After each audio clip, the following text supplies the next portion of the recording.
वही रहता है।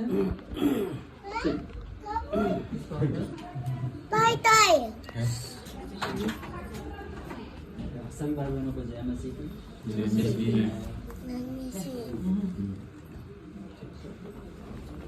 प्रभु ने अभी तक हमें संभाला। हालेलुया। परमेश्वर भला है कि हमें हमेशा परमेश्वर हमें संभाल कर रखता है, हमें सुरक्षित रखता है। हमारे जीवन में बहुत अगर देखा जाए एक छोटी गवाही नहीं, जो गवाही के लिए बहुत लोग सोचते हैं कि हमारा जीवन में इतनी बड़ी गवाही हो। बहुत बार सोचते हैं कि हमारा जीवन में गवाही हो, हम उसके द्वारा लोगों को आशीष मिल गया। जो प्रभु ने हमारा जीवन में हमारा परिवार माता बैठे हुए प्रभु का दया रहा, परमेश्वर ने उन्हें संभाला। अभी तक परमेश्वर ने मेरा परिवार में बहुत बड़े से बड़े काम परमेश्वर ने किया है और हमें परमेश्वर ने संभाल कर रखा है। और लक्ष्य को लेकर लक्ष्य का जब डिलीवरी था उस टाइम पे जब उसको सुबह 5 बजे में लेके गया था पहले मॉर्निंग में, उसके दूसरे दिन 3:30 बजे लगभग डिलीवरी हुई थी। दूसरे दिन आज सुबह लेके गया, नेक्स्ट डे 24 आवर्स के बाद में डिलीवरी हुई। वो कंडीशन बहुत ज़्यादा ही मुश्किल था और उसको बहुत इंजेक्शन दिया गया कि उसको दर्द हो और डिलीवरी हो, बहुत सारा कंडीशन उस टाइम पे था। लेकिन परमेश्वर पे जब हम भरोसा रखते हैं तो परमेश्वर हमें हर एक चीज़ से संभालने वाला परमेश्वर है। जब हम परमेश्वर पे भरोसा रखते हैं तो हमारा जीवन में कोई कठिनाई आती है, कोई भी बातें आती हैं, हम कभी घबराते नहीं हैं क्योंकि परमेश्वर हमारा साथ है। परमेश्वर ने हमें संभाला अभी तक। इनका जीवन में बहुत सारी बातें और परमेश्वर ने हर पल संभाला है। कोई भी चीज़ इनका जीवन में होती है, परमेश्वर ने इनका जीवन से बहुत बड़ी एक बुलाहट है परमेश्वर की इनका जीवन से, और परमेश्वर ने इनको दिया है और मैंने परमेश्वर को दिया है। परमेश्वर की सेवा समय में परमेश्वर इस्तेमाल किया। परमेश्वर ने हर पल हमें संभाला। अभी लक्ष्य की 2 दिन पहले की तबीयत बहुत ज़्यादा खराब, वो खा लिया था 2 दिन तो कुछ खाया नहीं, लेकिन हम कभी टेंशन नहीं लेते, कभी सोचते नहीं क्योंकि परमेश्वर परमेश्वर से जब प्रार्थना करते हैं परमेश्वर उत्तर देने वाला परमेश्वर हमें हमेशा संभालता है। आज उसका बर्थडे है और आज एकदम स्वस्थ है, सुबह से एकदम पूरा खेला, कल से ही फिट है और पूरा खुश है। चर्च में भी पूरा खेल रहा था, पूरा दौड़ रहा था। भैया थे, सब थे, सभी लोग को जो कि डांटते तब भी ये थोड़ा सा ठीक है, एक्सपर्ट है, थोड़ा सा दौड़ता रहता है पूरे कलीसिया में चर्च में।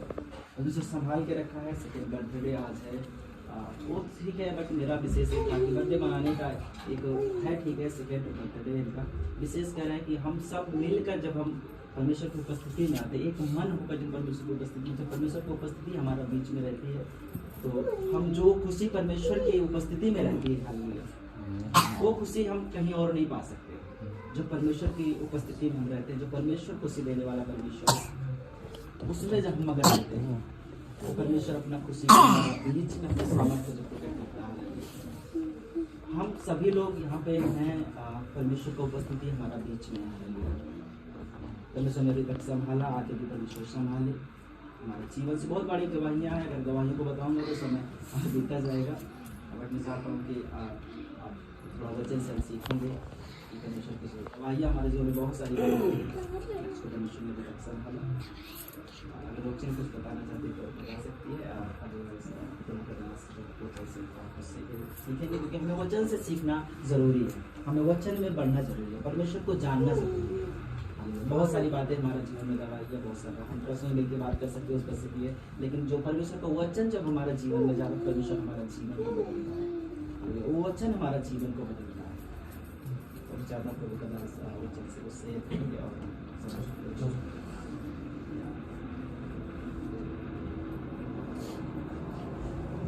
बोलना नहीं चाह रही है, गवाही तो बहुत सारी है, लेकिन ठीक है, हौसला है उसके लिए भी। एक गवाही मैं जरूर बताना चाहूँगा। बाबूजी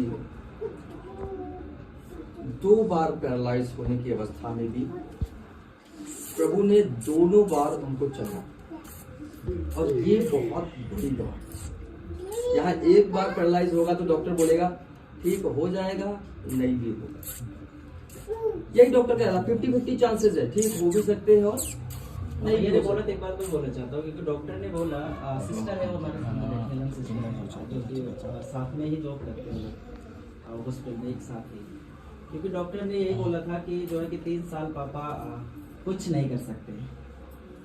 सिस्टर की मेरी शादी थी मई में और अप्रैल में पापा पैरालाइज हुए थे। 1 महीने के अंदर परमेश्वर ने उनको खड़ा किया। 1 महीने के अंदर जो डॉक्टर क्या बोलता था 3 इयर्स 3 साल, लेकिन वो परमेश्वर हमारा 1 मिनट में खड़ा करने वाला परमेश्वर, वो हमारा विश्वास है परमेश्वर का। यही है।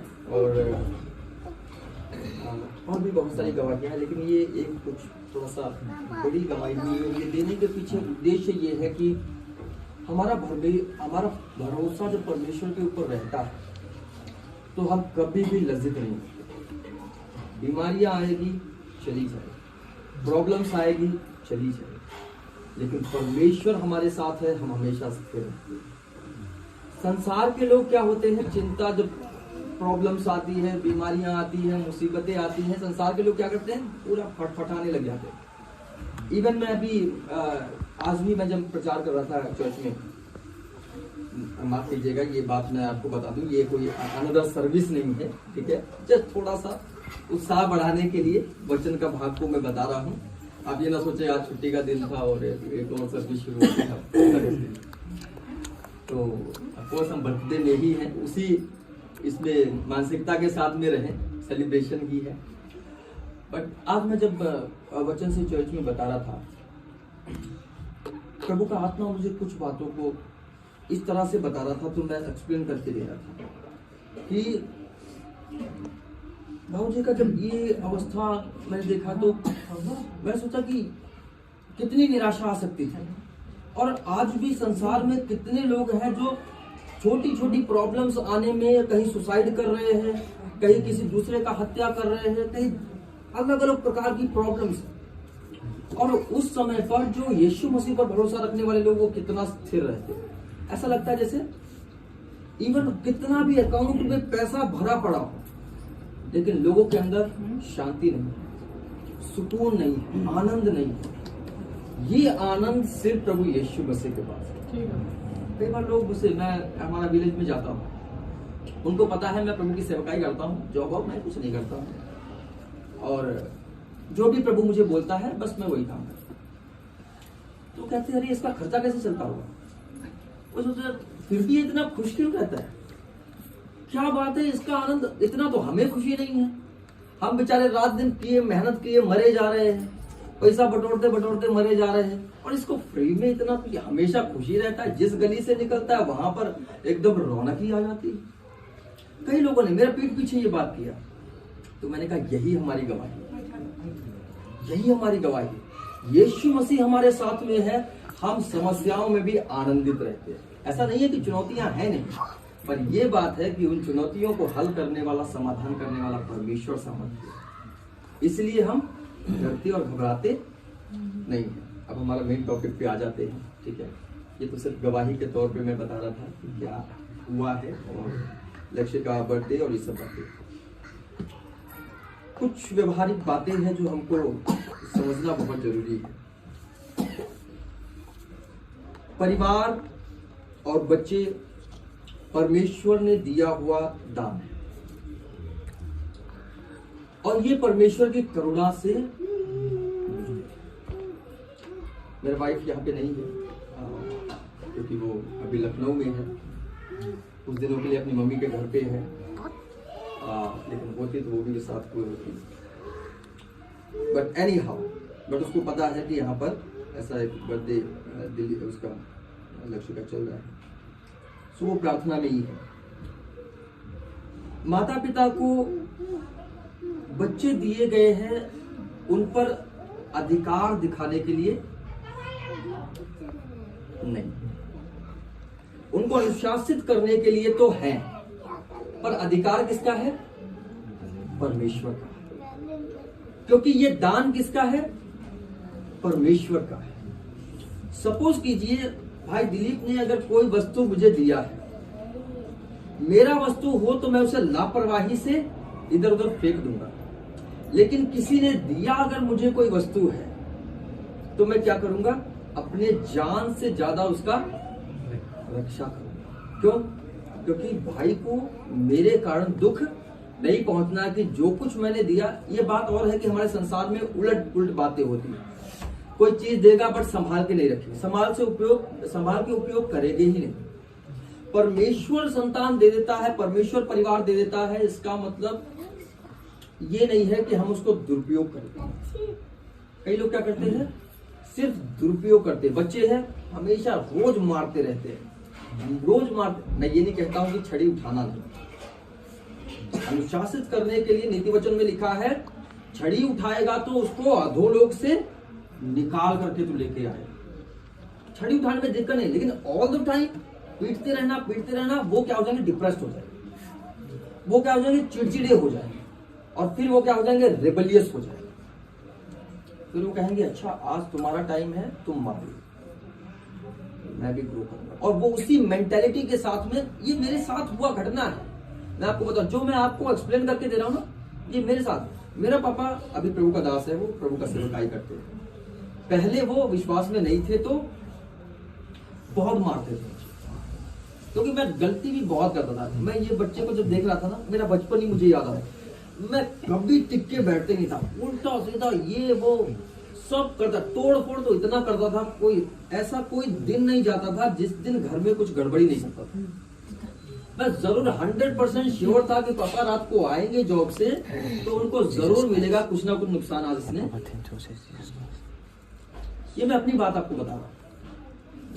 और ये सब बातों के बीच में वो क्या करते थे, मारते पीटते थे। गुस्सा आएगा, पहले समझाते थे, नहीं समझता था, एक दिन समझाएंगे, 2 दिन समझाएंगे, कब तक समझाएंगे।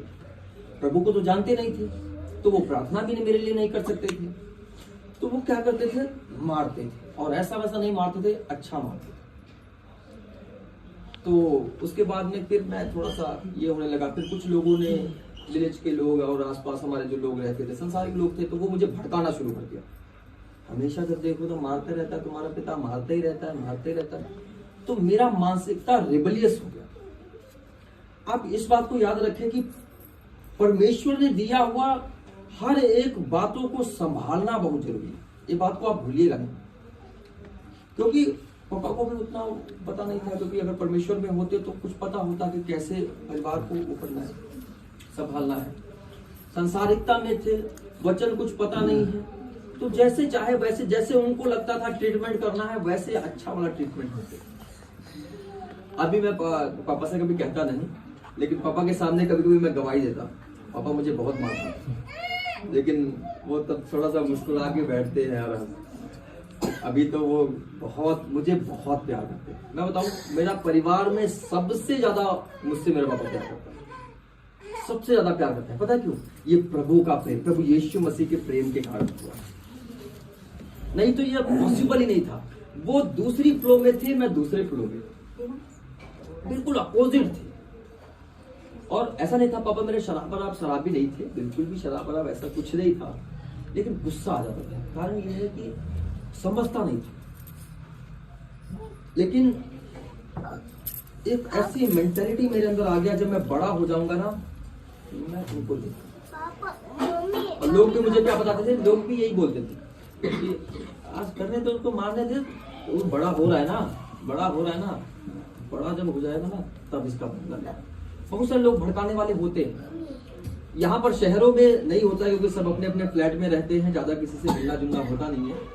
लेकिन विलेज एरियाज में क्या होता है, कहीं ये आंटी आ रही है, कहीं वो दादी आ रही है, कहीं ये भाई आ रहा है, कहीं वो बच्चा आ रहा है, कहीं ये, तो सबके पास अपना एक लॉजिक होता है। कुछ बोलेंगे बेटा शरारत नहीं करना, कुछ बोलेंगे अरे क्या हुआ, करने दो, अच्छा है, उसको मारने दो है। फिर हमारा एक ट्रेडिशन है, परंपरा क्या है, बेटा मार खा के मत आना, मार के आना, बाकी हम निपट लेंगे। ये शिक्षाएं दुनिया में जो चल रही हैं वो बिल्कुल गलत है। परमेश्वर ने जो हमको दिया है उसका बहुत अच्छे से देखभाल करना है। कारण ये है, परमेश्वर को सारी बातों के प्रति लेखा देना है। ये परमेश्वर का गिफ्ट है और ये गंभीर बात है, हम दुरुपयोग नहीं कर सकते। और परमेश्वर जब लेखा लेने के लिए आएगा, अगर हमने बच्चों का या परिवार का देख रेख अच्छे से नहीं किया, अगर उनको संभाला नहीं, तो परमेश्वर के सामने हम लज्जित हैं। मैं मेरे मम्मी का गवाही आपको बताता हूँ। मम्मी विश्वास में आने के बाद, पढ़ी लिखी नहीं थी, हिंदी नहीं पढ़ पाती थी, पहले नहीं पढ़ पाती थी, लेकिन प्रभु में आने के बाद वो हिंदी पढ़ने लगी थी। कारण ये है, वो बाइबल पढ़ने के लिए बहुत प्रार्थना करती थी, प्रभु मुझे बाइबल पढ़ना है, मुझे हिंदी पढ़ना सिखा दे। और प्रभु ने उनको सिखाया और वो बाइबल पढ़ती थी। और वो मेरे लिए दिन रात प्रार्थना करती, दिन रात। अब मैं आपको थोड़ा सा अपना गवाही बताना चाहता हूँ, ठीक है? वचन का बातें बहुत ज्यादा चाहे ना बोलूं, मैं गवाही बताता हूँ। ऐसा कोई भी नशा नहीं है ड्रग्स को छोड़ करके जो मैंने किया है। घर वालों के लिए मुसीबत था, मुसीबत। आपको पता है, घर वाले हाथ जोड़ के मुझे कहते थे तुम घर छोड़ के चले जाओ। वो बात मुझे अभी भी याद है। और पापा मम्मी जब विश्वास में नहीं थे, तो क्योंकि मैं बड़ा भी हो गया था, उन्होंने कहा कि ऐसा करते हैं, इसका जमीन इसको अलग दे देते हैं और ये अलग रहेगा, और अपना शादी करना है तो करेगा, नहीं तो अपना जो बेचना है वो बेचेगा जमीन को, और जो करना है इसको करने दो, हम इसको अलग कर देंगे, अपना जहां रहना है वहां घर बनाकर अपना रह जाएगा। क्यों? क्योंकि मेरे कारण परिवार वालों की बहुत निंदा होती थी। कारण ये है, मैं अनुशासित नहीं हो पाया। माता पिता भी प्रभु को जानते नहीं थे, तो मुझे अनुशासित कर भी नहीं पाए।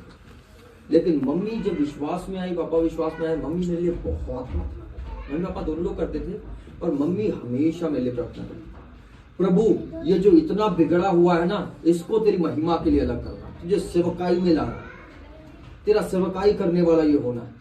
और ये सब प्रार्थना करते थे, मैं सुनता रहता था। क्योंकि मम्मी ऐसे ये नहीं सोचती थी कि मेरे सामने प्रार्थना ना करे, वो इतना सोचती नहीं थी, क्योंकि इतना कोई सिखाने वाला था नहीं। मम्मी मेरे सामने भी होती थी, मैं इधर उधर टहल रहा होता था, वो अपना प्रभु के सामने प्रार्थना करे थी, प्रभु मेरा नाम लेकर बोलती थी, उसको अपनी सेवा के लिए नियुक्त करना, अपनी सेवा के लिए चुना। मैं सोचता था, अरे क्या है इतना, हमारे पास तो इतने हमारे हैं, है ना? मैं तो यही कहता था, मेरे पास तो मेरे बहुत सारे हैं, क्या एक ही प्रभु के पीछे यीशु यीशु यीशु यीशु लगी रहती है, कहीं कुछ नहीं, मेरे पास इतने सारे हैं ना, वो यीशु को देख लेंगे। मेरा ये मेंटालिटी, मेरे साथ इतने सारे हैं, वो यीशु को देख लेंगे, और मेरा कुछ नहीं होने वाला है, मैं तो ऐसे ही शराबी कबाबी सब ऐसे ही चलता रहेगा मेरा हिसाब से, अपना जैसे चलना है वैसे चलेंगे। और क्योंकि अब ट्रेडिशन भी ऐसा था, भाई मना कौन करे, है ना? मना कोई कर ही नहीं सकता, क्योंकि भांग चलता है, ट्रेडिशन है, गांजा चलता है, शराब चलता है, तो ये सब ट्रेडिशन। तो कौन पवित्रता की ओर लेकर आ? पर जब से मम्मी ने प्रार्थना करना शुरू किया, मेरा जीवन बदलना शुरू किया। बैड सोसाइटी सारा छूटने लग गया ऑटोमेटिक। मैं भी नहीं समझ पा रहा था ये हो क्या रहा है। जो मेरे बहुत अच्छे मित्र थे, जो साथ में मेज पे बैठ के खाते पीते थे, इन सबसे मेरा मन उब गया। मैं धीरे धीरे करके सेपरेट होना शुरू हो गया। सेपरेट होने के बाद आपको ये बात मैं इसलिए बता रहा हूं, प्रार्थना में कितना ताकत है। अगर बच्चा बिगड़ा हुआ हो ना, आप ज्यादा कुछ नहीं कर सकते, प्रभु के सामने घुटने देकर प्रार्थना करना, प्रभु यीशु मसीह आप मेरा बच्चे का जीवन को बदल दो। और मैं जीता जाता सबूत हूं, प्रभु ने मेरे जीवन को बदल दिया सारी बुराइयों से। और आज जब मैं जाता हूं उन्हीं दोस्तों के बीच में, वो दोस्त पता मुझे क्या बोलते हैं, थोड़ा अपने लिए प्रभु से मेरे लिए प्रार्थना कर देना, मेरा ये छूट जाए। बहुत साल वो लोग अभी भी उसी पाप में फंसे हुए जिस पाप में वो फंसे थे, जिसमें मैं फंसा था, लेकिन प्रभु ने मुझे निकाल लिया, अभी भी वो वहीं पर फंसे। और मैं उनके लिए प्रार्थना करता हूँ। उसमें से कुछ फ्रेंड्स मेरे निकल आए, जो मेरे 2 परम मित्र थे। एक के लिए 1.5 साल प्रार्थना किया, वो विश्वास में आ गया। एक के लिए 8 साल कंटिन्यू प्रार्थना किया, एवरी डे। 8 साल प्रार्थना के बाद में वो विश्वास में आ गया। अभी वो यीशु मसीह में है, हमारा गांव का संगठन में जाते। मैं आपको बता रहा हूँ प्रियो, हो सकता है हमें से कई लोग हैं अभी तक यीशु मसीह को ज्यादा जानते नहीं हैं। मैं आपको कहूं कि प्रभु से प्रार्थना करेंगे, आपके जीवन में यीशु मसीह करेगा। शैतान एक बेचैनी अंदर डालता है, अरे नहीं भैया यीशु मसीह से प्रार्थना मत करो। और फिर हमारा एक ट्रेडिशन चलता है, यीशु मसीह पर विश्वास करेगा तो धर्म बदल जाएगा। इतना पाखंडवाद फैला के रखा है। मैं 10 साल से प्रभु का सेवा कर रहा हूँ, विश्वास में पहले आया, 10 साल से प्रभु का सेवा कर रहा हूँ। आज भी मैं हिंदू बैकग्राउंड से आता हूँ, वही मेरा डॉक्यूमेंट में मेरा कुछ भी नहीं बदला, लेकिन मैं प्रार्थना जिनसे करता था उनसे नहीं करता हूं। मैं यीशु मसीह से प्रार्थना करता हूं जिसने मेरा जीवन को बदल दिया। जिनसे मैं प्रार्थना करता था वो मुझे और नशे में ले जा रहे थे और बुराई में ले जा रहे थे, और इतना बुराइयां मैं सबके सामने कह भी नहीं सकता, इतना बुराई में मैं जा रहा था। और मैं सोच रहा था कि अगर ये पवित्र ईश्वर है तो मेरा जीवन पवित्र क्यों नहीं हो रहा है, क्यों नहीं बदल रहा है। और जब मैं यीशु मसीह में आया तो मुझे ये बात पता लगा, 6-7 महीने के अंदर ही मेरा जीवन बदलना शुरू हुआ। और मैंने एक बात जाना कि यही सच्चा प्रभु है जो जीवन को बदलेगा। धर्मांतरण और ये सब जो मिथ्या की बातें बोलेंगे, पैसा देके भैया धर्म बदल लेते हैं, ये सब ढोंग धतूरा है जो संसार के लोगों ने फैला के रखा है। मुझे कोई पैसा नहीं मिला, यीशु मसीह है। मुझे मिला क्या है? मुझे शांति मिली, मुझे आनंद मिला है, मेरा कैरियर प्रभु ने मुझे दिया है। यीशु मसीह में आके कैरियर क्या है? प्रभु की सेवा, सबसे ब्राइट फ्यूचर प्रभु की सेवा। आप ये मत सोचिएगा जो भाई बहन जॉब कर रहे हैं आपका भी प्रभु ने वो जॉब प्रभु ने दिया हुआ है, लेकिन सबको फुल टाइम मिनिस्ट्री के लिए प्रभु लाता नहीं है। भाई दिलीप प्रभु की सेवा हमारा संगति में करते हैं, वो जॉब करके प्रभु की सेवा भी करते हैं। और बहुत मैं इस बारे में बहुत घमंड के साथ बोल सकता हूँ, एक प्रभु का भय मानने वाला प्रभु का दास। मैं जब भी मैं 40 डेज फास्टिंग में था, आप लोग शायद नहीं जानते इसलिए मैं आपके सामने बता रहा हूँ। 40 दिन उपवास में 1 हफ्ता बीतने के जस्ट बाद में प्रभु ने मुझे बोला दिलीप को कॉल करना है। और मैं प्रार्थना में आगे बढ़ा था, पवित्र आत्मा मुझे वहीं पर रोका और बोला कि कॉल कर, अब भी कॉल कर।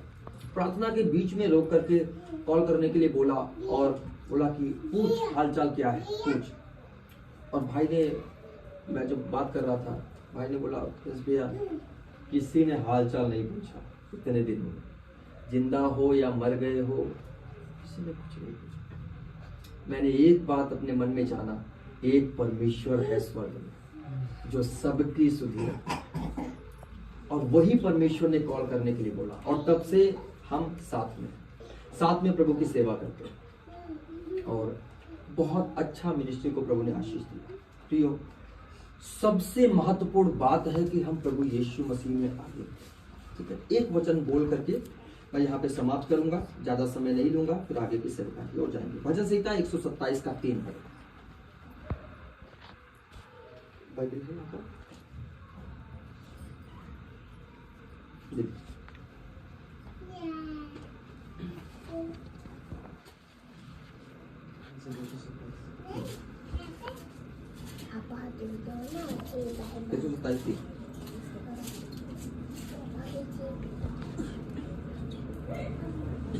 देखो लड़के यहोवा के लिए, देखो लड़के यहोवा के दिए हुए भाग हैं, गर्भ का फल उसकी ओर से प्रसन्न है। हाँ, गर्भ का फल कहां से है? किसी व्यक्ति की ओर से नहीं, परमेश्वर की ओर से दिया हुआ। तो इसका क्या करना है? जैसे होते हैं वैसे ही होने दो, जैसे लड़ाई झगड़ा करते हैं वैसे ही होने दो। रिस्पॉन्सिबिलिटी बड़ी है, पता है। जब तक हम अकेले रहते हैं ना, तब तक हम जैसे चाहे वैसे जीते। जब तक हस्बैंड वाइफ रहते हैं जैसे चाहे वैसे अपना जीवन जीते। लेकिन जब बच्चे होते हैं तो रिस्पॉन्सिबिलिटी, उत्तरदायित्व। क्यों? क्योंकि इस बच्चे को देख करके कोई व्यक्ति ये नहीं कहना है कि इसके माता पिता ने इसको अच्छी शिक्षा नहीं दी। अब ये प्रेशर हमारे ऊपर होता है। और अगर हम कहीं जाएं और किसी का हमारा बहन लोग तो बहुत एक्सपर्ट है इस बात में, कान से कान, अरे उनका बेटा को देखा ये ऐसा है, उनका बेटी को देखा वो तो ऐसी है ना। आप समझ रहे? तो क्या होता है? बदनामी किसका होता है? माता पिता क्या कर रहे होते हैं? कई बार छूट दे देते। प्रभु ने दिया जो भाग है उसको संभालने के लिए जो करना था वो अपना उत्तरदायित्व ईमानदारी से निभाएं। बच्चे अगर ज्यादा वैसे है तो आप अपने कर्तव्य से अगर अपने कर्तव्य को अच्छे से निभा रहे हैं तो आप ये सोचने की जरूरत नहीं है कि अरे मैंने किया, लेकिन अपना कर्तव्य में कोई छूट नहीं है। कई बार हम मुंह बजाते हैं, अरे जो करना है करे, क्या करना है ना, ऐसे ही होता है ना। जब बच्चे संभालते नहीं है, अरे जो करना है वो करें। नहीं, कभी मत छोड़ना, ऐसे कभी मत छोड़ना। जब कुछ भी समझ में ना आए तो परमेश्वर के सामने हाथ फैला के बोलना, परमेश्वर आप मेरे बच्चे के ऊपर करुणा। और मैं कहूंगा अगर उसका बुद्धि और उसका जीवन ना बदल जाए तो मैंने ये अपने जीवन में देखा हुआ। व्यवस्था विवरण का 6 अध्याय, वहां पर इस प्रकार लिखा है कि परमेश्वर का वचन बच्चों को क्या करना है, बता के देना है। मार्ग में चलते उठते बैठते उनकी चर्चा करना, ताकि क्या होना है, वो परमेश्वर के मार्ग से भटकना नहीं है। जब वो बड़े भी हो जाएंगे ना, उनको याद रहेगा परमेश्वर के वचन में ये बात लिखा। तो रोशनी और दिलीप, एक बार फिर मैं पिछले साल भी मैंने ये बात बोला था, एक बार फिर से मैं आपको बोला, उत्तरदायित्व तो बड़ा है। मोबाइल, दुनिया का बातें और क्या उनके आसपास हो रहा है बच्चे के, वो सब कुछ आपको देखना पड़ेगा और बुराई से उसको अलग रखना। ये आपका उत्तरदायित्व। अदरवाइज परमेश्वर लेखा लेगा। मैं तो हाथ धो लेता हूं, मैं आपको बता करके इस उत्तरदायित्व से मुक्त हूं। लेकिन अगर आपने अपना उत्तरदायित्व नहीं निभाया, आपने सोचा कि अरे मेरा है, जैसे चाहे वैसे उसको करने दो, हमारा कुछ नहीं, परमेश्वर ने दिया हुआ दान है। इसलिए परमेश्वर का जान करके अपने जीवन, अपना शरीर का जितना वो करना है, अपने जीवन को जितना संभालना है, उससे ज्यादा अपना संतान को संभालना है, क्योंकि ये परमेश्वर का दान है। इसलिए उसको बहुत सुरक्षित रखना है। और हर एक बुरी नजर जो उसकी ओर बढ़ेगा, उसकी ओर भी आपका नजर पैना रहेगा। अगर कोई व्यक्ति गलत शिक्षा उसको देते हैं, गाली बकना या किसी भी प्रकार का अनुचित व्यवहार सिखाते हैं, तुरंत उनको डांट के बोलना है, मेरा बच्चे को ये बातें नहीं सिखाना। थोड़ा सा बुरा लग जाएगा, कोई बात नहीं, लेकिन हम अपना रिस्पॉन्सिबिलिटी निभा रहे हैं, संतान को बिगड़ने नहीं दें। अगर संतान बिगड़ गया तो कल को बदनामी किसका होगा, पेरेंट्स का बदनामी। बच्चे को कोई दोष नहीं देगा, बच्चे को कोई दोष नहीं देता है, हमेशा दोष किस पर लगता है, पेरेंट्स के ऊपर। पता नहीं कैसी परवरिश की होगी जो ऐसा निकम्मा बच्चा पैदा हुआ, ऐसा निकम्मा पैदा नहीं, ऐसा निकम्मा बच्चा को बड़ा किया। कैसे होंगे, उनका स्वभाव कैसा होगा, उनका चरित्र कैसा होगा, उनका चाल चलन कैसा होगा, एक एक बातों पर। और आपको बताऊं, जब लोग दोष लगाने पर आते हैं ना, तो बताऊं प्रियो, दया नहीं करते, वो दया नहीं करते, मर्सीलेस होकर के वो क्या करते हैं, दोष लगाना शुरू करते हैं। आपको पता है, जब कोई व्यक्ति गुस्से में आता है तो कैसे रिएक्ट करता है। अभी मैं एक न्यूज रिपोर्टर जेल में जाकर के एक के सामने माइक लगा करके पूछ रहा था, भैया क्या अपराध किया आपने, जेल में आ गए। तो वो भाई बोल रहा है, भैया हत्या किया। कैसे हो गया, कुछ नहीं, जमीन का विवाद था और वो व्यक्ति आया, मुझे अचानक से गुस्सा आया और मैंने उसको एक ही मारा, मर गया। और मुझे 7 साल का कैद हुआ, 7 साल का सजा पूरा भी हो गया, 7 साल का 9 साल हो गया, अभी तक मुझे बरी नहीं किया, सजा भी उसका पूरा हो गया, उसके बाद में भी उसको बरी नहीं किया। गलती कितना बड़ा था, अगर अपना क्रोध को वो नियंत्रण कर लेता, अगर वो कार्य नहीं करता तो उसको जेल में जाना। 9 साल से उसके बच्चे वहां पर हैं, वाइफ घर पे है और वो बेचारा जेल में मिलने के लिए आते होंगे बस। अगर हम बुद्धिमानी से नहीं चलेंगे तो ऐसा हमारे साथ भी हो सकता है। लोग क्रोध के साथ जब आते हैं ना, दुनिया भर की बातें हमारे विरोध में बोल सकते हैं। उस समय में भी एक बात याद रखना, हमारा फरीदाबाद का एरिया ले लो, गुड़गांव का एरिया ले लो, विलेज एरिया जितने भी है, मतलब ऐसे एरिया जो ज्यादा शिक्षा में ज्यादा डेवलप नहीं, ऐसे एरियाज में आपको मैं बताऊं कि इतना ज्यादा सांसारिकता का बातें भरा पड़ा है। हमारा जवान, बहुत सारे जवान यहाँ पे बैठे, दुनिया भर की गंदगी। और मैं आपको बताऊं, सेवकाई में आने के बाद में भी ऐसे दौर से होकर मैं आया। मैं आपको क्लियरली बता दूं, अपनी पवित्रता को ध्यान में रखिए। आप जहां पर रह रहे हैं वहां पर एक बात याद रखिएगा, एक स्वर्ग में परमेश्वर है जो आपकी हर एक गतिविधि को बारीकी से देखता रहता है और वो अंत के समय में न्याय करेगा। पवित्रता का जीवन जीना कोई मुश्किल बात नहीं है, लेकिन अगर आप समर्पित करेंगे, प्रभु यीशु मसीह के चरणों में अपने जीवन को समर्पित करेंगे, आप देखेंगे आपका जीवन पवित्रता की ओर होगा। संसार में बहुत सारे यूथ हैं, आपके आसपास बहुत सारे यूथ होंगे, शराब पीने वाले होंगे, बीड़ी सिगरेट पीने वाले होंगे, गुटखा खाने वाले होंगे, गांजा पीने वाले होंगे, सब होंगे। हो सकता है आपके जीवन में भी कोई बुराइयां हो, मैं उसके लिए दोष नहीं लगा रहा हूं, बट सारी अगर बुराइयां है और ऐसा सारी बैड सोसाइटीज है, उनको छोड़ करके परमेश्वर की ओर आगे। हमारा समय समाप्त हो गया। प्रभु सभी को आशीष दे। और साथ ही मैं एक लाइन बोल करके क्लोज करता हूँ। प्रभु यीशु मसीह ने हम सभी के लिए कलवरी क्रूस पर अपना जीवन दिया। उसने हमारे पापों के लिए अपना बहुमूल्य लहू क्रूस पर बहाया। उसने प्रेम शब्दों के द्वारा नहीं दिखाया है प्रियो, हम प्रेम शब्दों के द्वारा दिखाते हैं। परमेश्वर ने अपना प्रेम शब्दों से नहीं दिखाया है, अपना पुत्र को पृथ्वी पर भेजा, एक लौता पुत्र। वचन में लिखा है, यूहन्ना का पुस्तक उसका 3 अध्याय उसका 16 पद में लिखा है, परमेश्वर ने जगत से ऐसा प्रेम किया कि अपना एक लौता पुत्र दे दिया, ताकि जो कोई उस पर विश्वास करे, इसमें कोई अमीर गरीब जाति धर्म किसी प्रकार का कोई बाउंडेशन नहीं है, जो कोई उस पर विश्वास करे वो नाश ना हो परंतु अनंत जीवन, अनंत जीवन, बहुतायत का जीवन जो परमेश्वर ने रखा। कैसे? यीशु मसीह के बलिदान पर विश्वास करने के। अगर आज आप प्रभु के सामने है, अपने हृदय को खोल कर प्रभु पर विश्वास करना। और मैं आपको बता रहा हूं, हो सकता है आज जहां मैं खड़े होकर प्रभु के बारे में आपको बता रहा हूं, प्रभु की वचनों से बता रहा हूं, हो सकता है उसी जगह पर आप खड़े होकर के प्रभु के बारे में और अच्छी शिक्षा लोगों को दे। और प्रियो, मैं बताऊं, ये सिर्फ प्रभु का राज्य का समाचार फैलाना ही नहीं है, एक समाज सुधार का कार्य है। क्योंकि जहां प्रभु के लोग बढ़ते जाते हैं वहां पर पाप और अधार्मिकता कम होता चला जाता है, क्योंकि हम परमेश्वर के ज्योति हैं। प्रार्थना करेंगे और उसके बाद में विशेष बताएंगे।